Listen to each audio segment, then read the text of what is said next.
Hello po sa ating lahat. Ngayon po ay ibabahagi ko po sa inyo yung aking report tungkol po kay Prophet Ezekiel.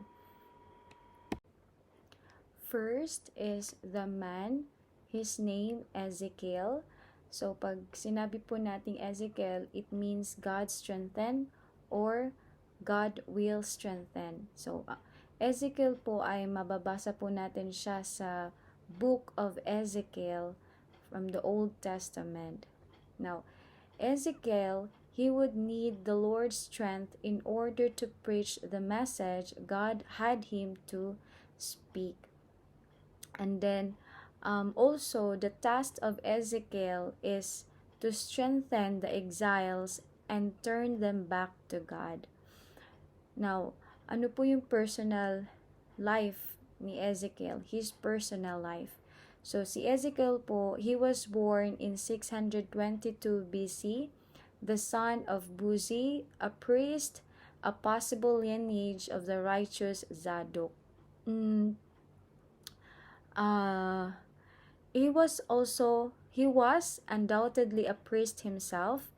He was married to a woman who died suddenly on the day Nebuchadnezzar began to put Jerusalem under siege. In 597 BC, at age 25, he was one of the Judeans taken captive to Babylon. Next po is his prophetic ministry. So si Ezekiel po at the age 30, 5 years after his exile, he was called to be a prophet. So he was a priest by training, a prophet by God's call, received vivid visions, and delivered powerful messages. So Ezekiel served as God's messenger during Israel's captivity in Babylon. He, it seems, had been preparing for the priesthood. Mababasa po natin sa Ezekiel chapter 4 verse 14. And then sabi din po, he should have entered into service as a priest at age 30. Instead, he became a spokesman for God to an exiled people. Next is the date. The likely date for the prophetic ministry of Ezekiel was 592 to 570 BC. Ezekiel's prophetic ministry falls into two major periods. The first included the years 592 to 586 BC, during which the prophet's message directed toward Jerusalem consisted of reiterated faith in God. The second period, which began with the year of the destruction of Jerusalem and the temple by Nebuchadnezzar, included the years 586 to 570 BC. So, next po is the setting. Una is politically, God refused to defend Judah against Babylon because of her sins. The Jews were captive living in Babylon. B. Religiously, even after witnessing two previous deportations to Babylon, they continued to go even deeper into wickedness and idolatry. Isa din po dyan ay, why did the Jewish exiles in Babylon need a prophet?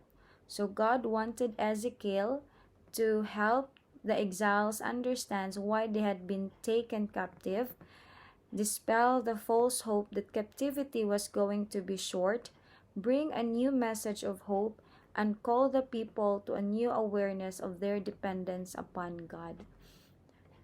And then next po is the message. Ezekiel's message was different to Jews. To those in exile who thought they would shortly be returning to Jerusalem, he proclaimed that they would not be going home. To those who blamed God for their exile, he announced that the judgments of God were just and deserved. To those who had given up and were filled with despair, he spoke of hope for the future. So, sobra po yung paggamit ng Panginoon kay Ezekiel po. And then, a summary of the book identifies Ezekiel and his message. The overall theme of Ezekiel's message seems to be, sabi niya po, they shall know that I am the Lord.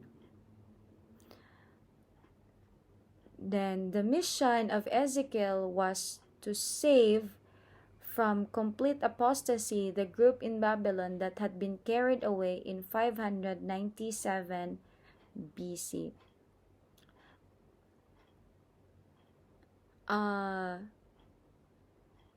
Isa din po na ibabahagi ko din po is, lastly po ay the lesson.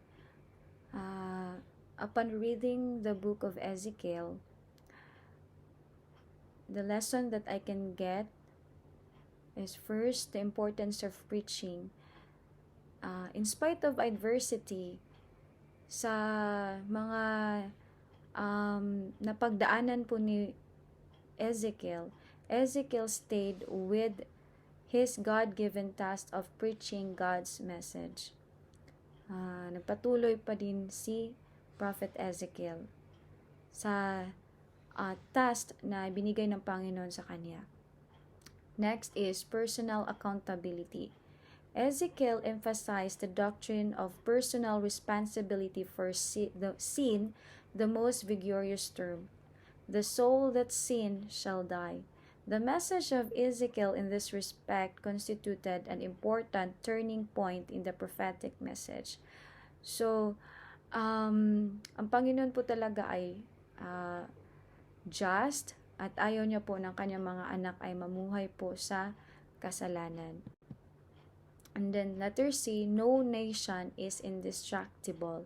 God's judgment upon a nation will destroy it no matter how strong it is or seems to be. Ang Panginoon po ay may control po sa lahat ng bagay.